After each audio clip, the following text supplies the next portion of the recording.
Hi everyone, this is a recording of the lesson last night. I realized that it was hard to hear the piano in some of the dialogue, so I'm hoping that this would be clearer for you. Okay, so first we're going to talk about suspension. And suspension is just a composition technique to give the music drama, to give it a little tension and relief. And so anyway, and then we're going to talk about the concept of dissonant and consonant harmonies. Okay, so a suspension is an accented non-chord note. So the note does not fit with the rest of the harmony. Okay? This note sounds like it is a wrong note. So for example, if I were to play, so this is a chord, the C major chord. Okay, and I'm going to just play another C major chord here. Now if I add another note that does not fit into that chord, okay, it would sound like this. Okay, or another one. So in order for you to be able to use those non-chord notes, you have to resolve them. And so when you do that, you have to form a suspension to resolve. So that if I, that one right there with the C major, okay, almost like you feel like this is the wrong note. Now you have to make it right. Okay, and so in the suspension, there's a preparation as well, and the preparation note before the suspension, the preparation and the suspension notes are the same. So again, that's the C major chord, and I'm going to use a note F over here. So here's the preparation, suspension, and then resolve. Okay, again to another chord, preparation, note, suspension, resolution. So without the suspension though, you can just go. Okay, but now with the suspension, you're adding drama to it.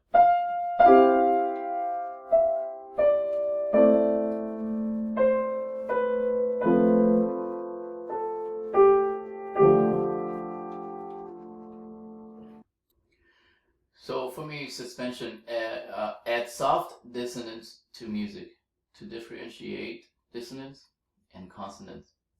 So dissonant and consonant sound refer to sounds that happen simultaneously or by succession.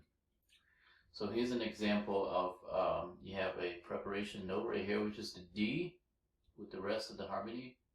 And you have this suspension right here.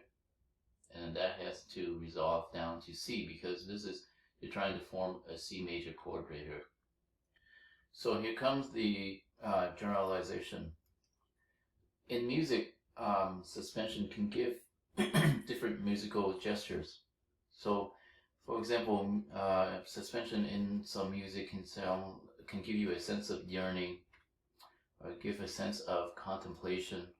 For example, the Road Not Taken that I will include in the lesson later for you to listen to.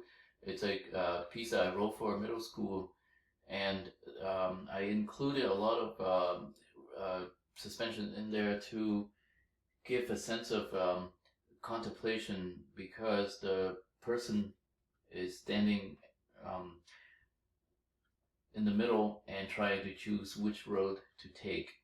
And so it gives it again a sense of contemplation. But in some music, suspension can also give a sense of regret and deep sadness. But also, a lot of the time at the end of a song, you can have a suspension as well. So, like this. Okay, so that's the end of the song. Pretty much like arriving home, the feeling of arriving home. I'm done with the song.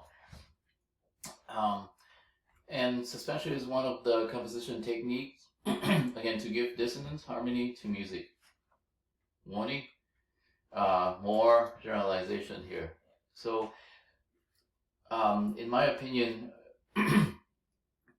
in suspensions and dissonant harmonies in Bach's music gives a sense of grieving and sorrow.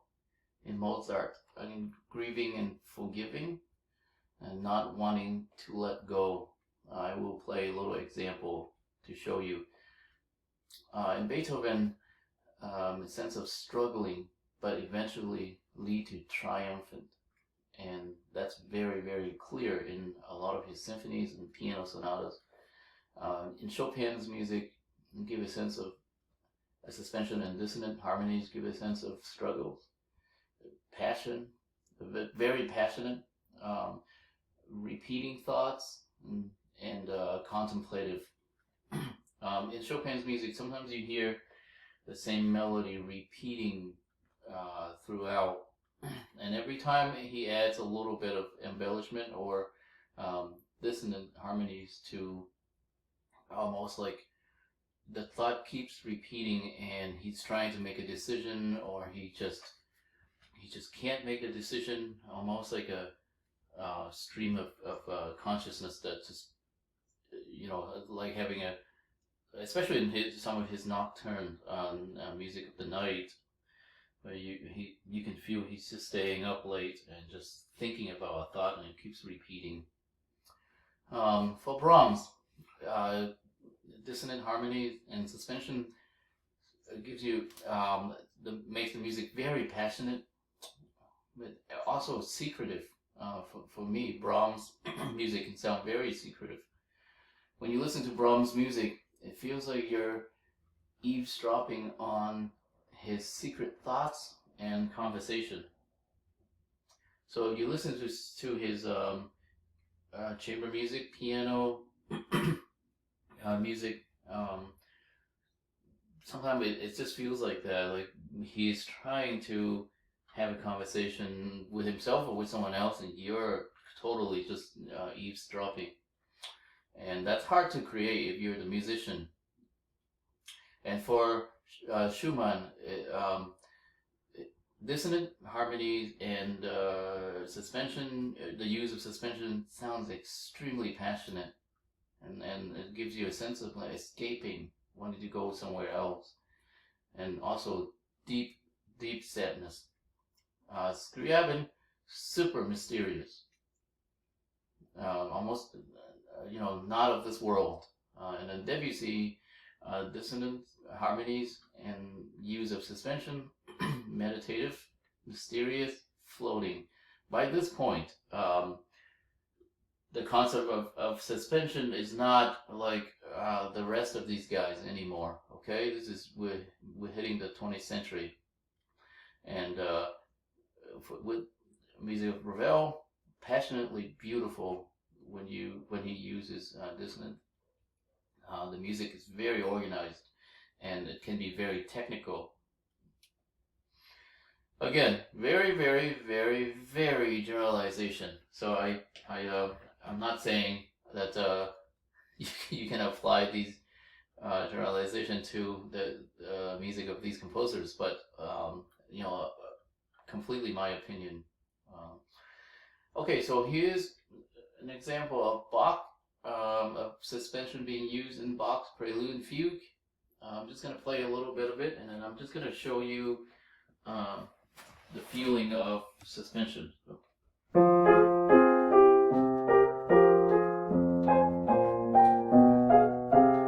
Okay, now I'm going to play very slowly. So, preparation note, suspension, resolution. This one, you can feel suspension, resolution.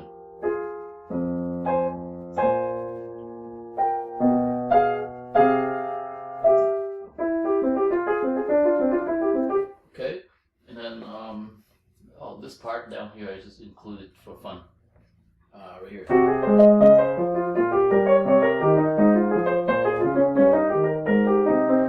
That's it's very jazzy. Bach actually wrote jazz.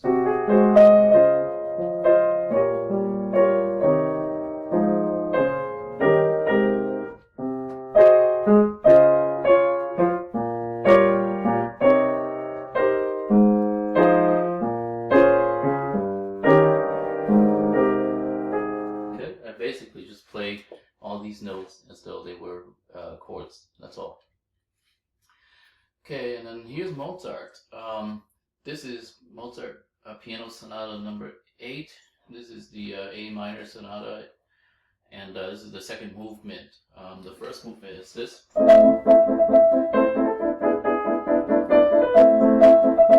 Okay, now this one is the second movement, and it starts out like this.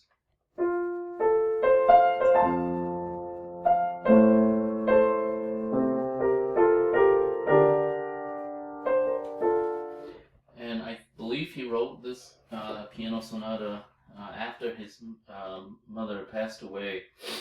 And in the middle of the sonata, in the middle of the second movement, there's this part right here. And you can see, I'll play it slowly in a little bit, but you can feel there's so much tension built because of suspensions in the right hand. It's almost giving that sense of not wanting to let go. So I'll play it.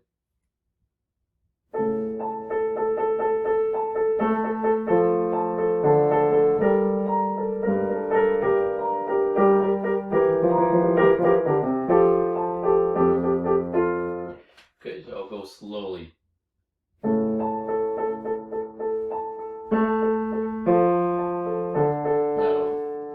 can you feel that tension? Release.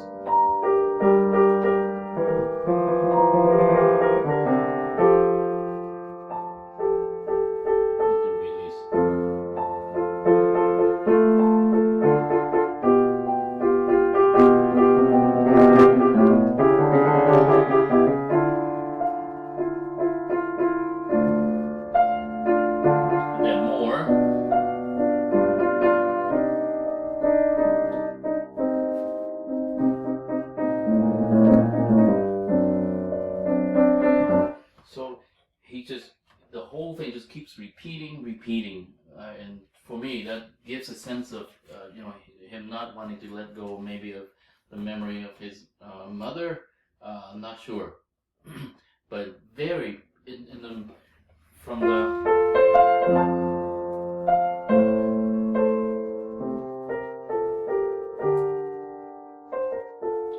Suddenly you have this.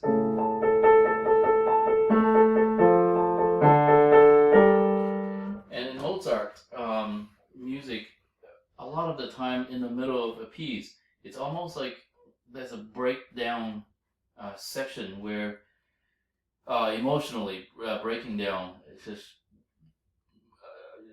almost like Mozart is crying in the middle, especially for this piece right here. But again, generalization. Okay, and then down here, now we're moving into Chopin, and this is the etude. And from lessons a few weeks ago, we talked about consonant and dissonant harmony here, and we said that the sixth interval is consonant. So.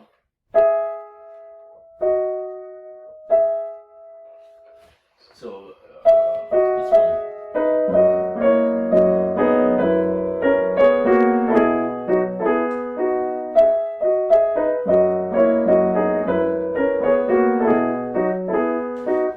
Okay, so but down here, this becomes very dissonant, even though there are six as well. Now we just ignore the enharmonic spelling. Because if you don't, some of these are seventh interval, and that seventh is considered a dissonant harmony. But if I play on the piano, you can't tell the difference. We ignore the enharmonic spelling. Okay.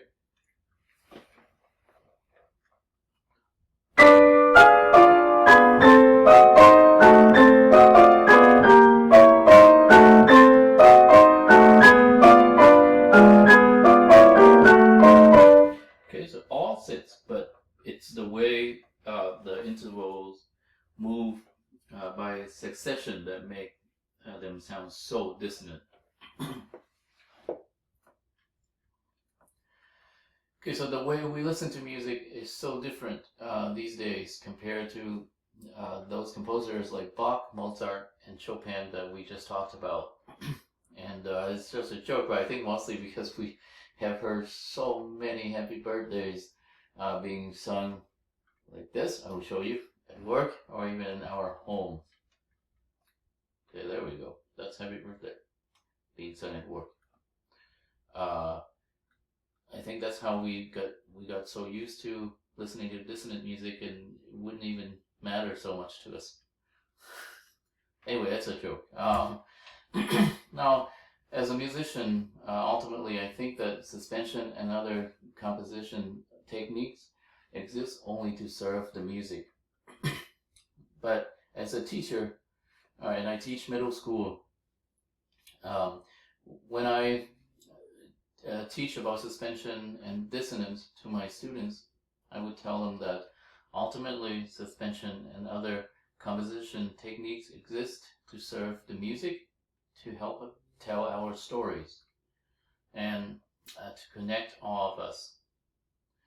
Okay, so you may not understand the language your neighbor speaks, but you will know when he or she is making music with an instrument or singing a song, especially if your neighbor is tone deaf. Do not say mine is. Okay, and this is the Road Not Taken that I wrote a few years ago for Stratum Cooperative Middle School girls chorus. And these girls are awesome because they were so good at, they basically just did everything that I asked them to do, and were able to succeed at it. And so in this piece, this is the Road Not Taken. In this piece, I included a lot of dissonant harmonies to give a sense of conflict, a sense of contemplation.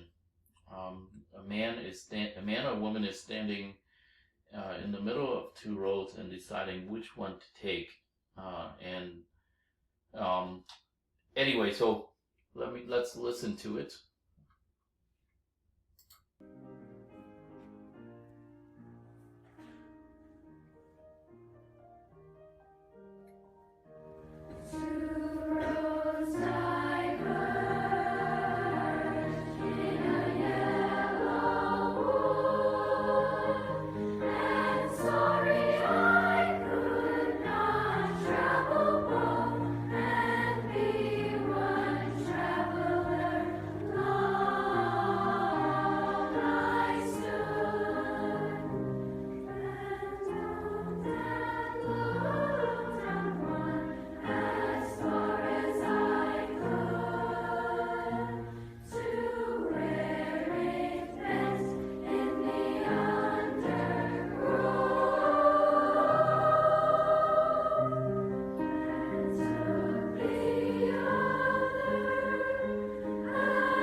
Also, so I wrote the music, but the person who taught the piece to the girls was Mrs. Catherine Hammond. She is one of the best choral teacher, and I was fortunate to be her intern for a year.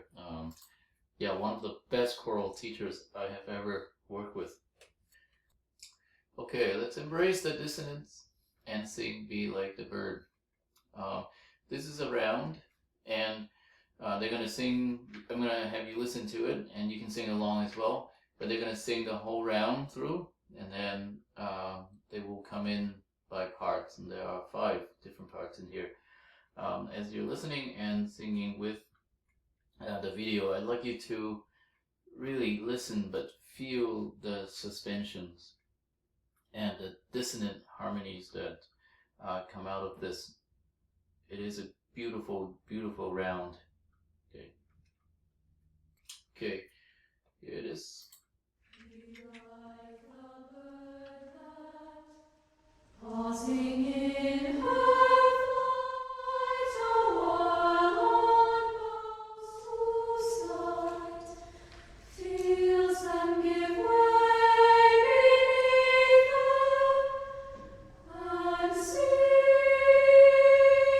and sings and sings, knowing she hath wings.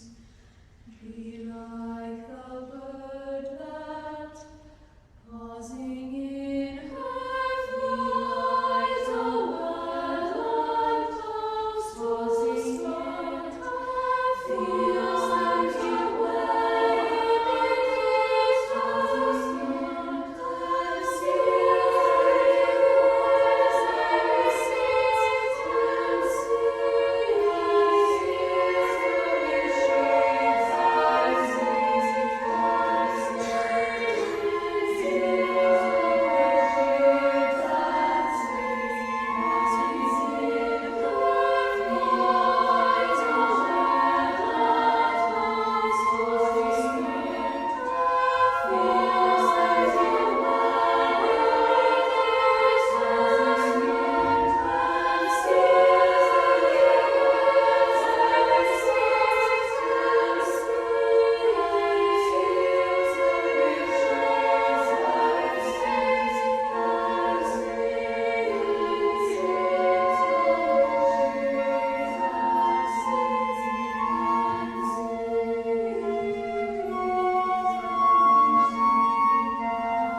Okay, so that's it. I have sent you the music for Be Like the Bird, and thanks for listening to me rambling, and I'm looking forward to seeing you all next time.